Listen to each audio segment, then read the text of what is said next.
Salut à tous, pour commencer, on prend un peu de cire à modeler, on fait deux petits boudins et on les étale au niveau des extrémités du pouce.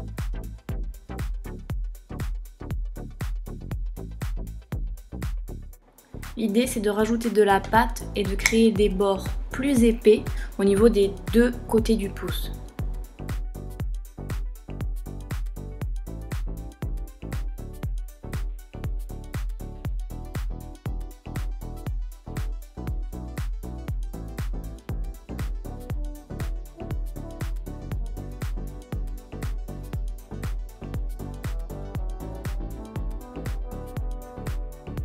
Une fois que ceci est fait, on prend notre éponge à barbe et on va simuler un grain de peau.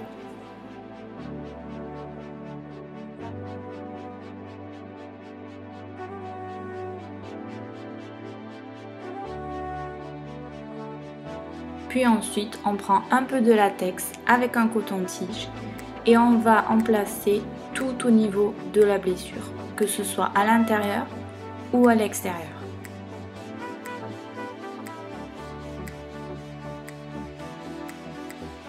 Un de mes trucs favoris pour créer une peau un peu arrachée avec des trous, c'est après que le latex soit sec, d'utiliser une pince à épiler et de faire des trous. Voilà, tout simplement. Et ça marche super bien.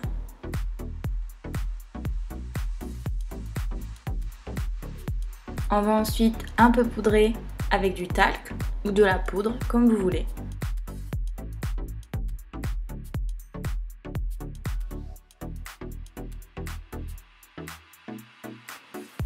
Et on arrive à la coloration. Je vais utiliser mes fards à l'alcool avec la palette Skin Illustrator. Et puis je vais mettre un peu de jaune orangé, tout autour de la blessure. Je continue avec une couleur bleue pour simuler un léger effet d'hématome.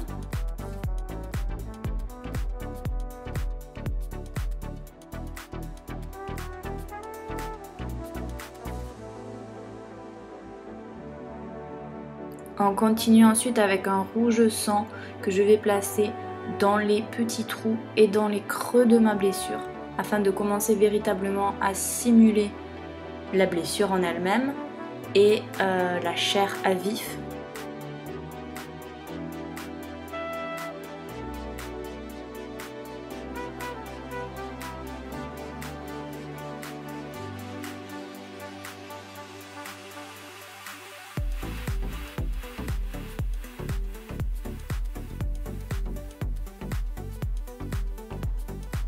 Je prends par la suite du noir afin de jouer avec la profondeur et la dimension et je vais en placer autour des extrémités de mon pouce et toujours dans les creux.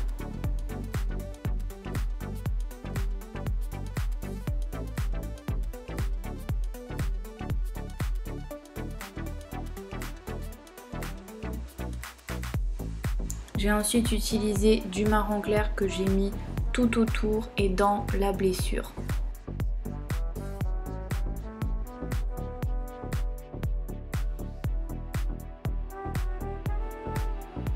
Un peu de couleur chair pour créer un peu plus de réalisme dans la blessure.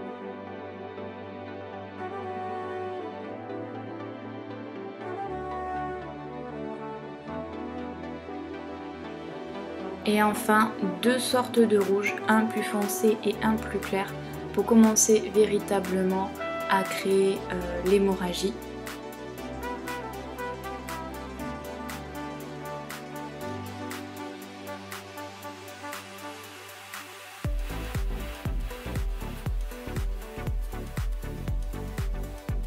On termine avec un petit peu de faux sang.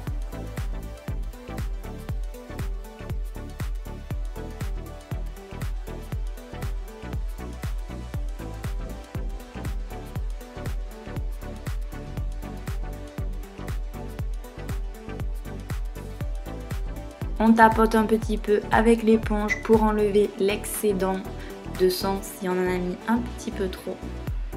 Et voilà, vous avez réussi à créer une blessure d'ongle arraché, déchiré, tout ce que vous voulez. Merci d'avoir regardé, je vous dis à très bientôt.